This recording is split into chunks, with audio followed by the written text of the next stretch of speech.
এই যে এখানে শিশিরের জলটা রাখলাম। শোনো মিমি, আগে দাদার কপালে এই শিশিরের জলটা দেবে, তারপর ধুইয়ে দেবে, কেমন? না, শিশিরে জল দিয়ে কেন ধুয়ে দিতে হয়? এটা নিয়ম মা। আর কি বলতে হবে মনে আছে তো?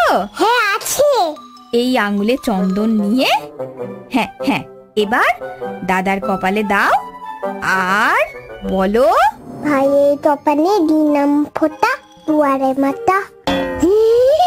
কি সব ভুলভাল বলছে দেখো মা। আচ্ছা বোন তো ছোট, এরকম করিস না পিকু।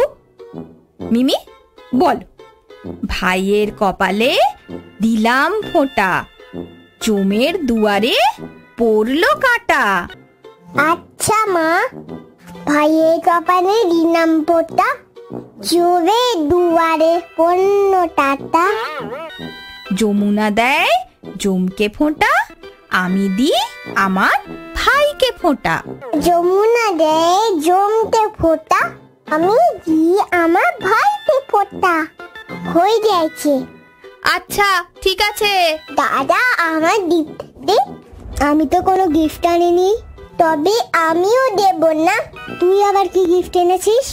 আছে আছে, আজ আমাকে দে, তারপর আমি দেব। এই নে চটনি। যা যা, কি মজা। এবার কই, আমাকে দে।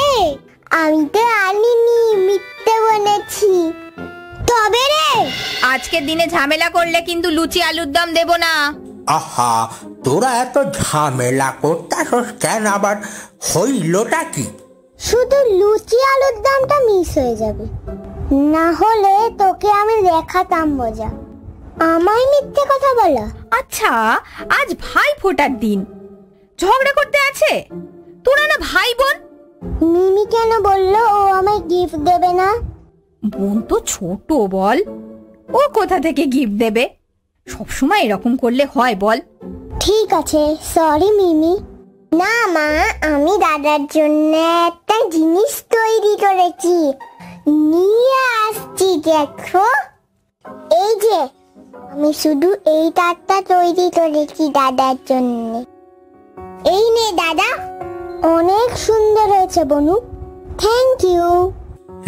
নে, আজকের দিনে আর ঝগড়া করন লাগবো না।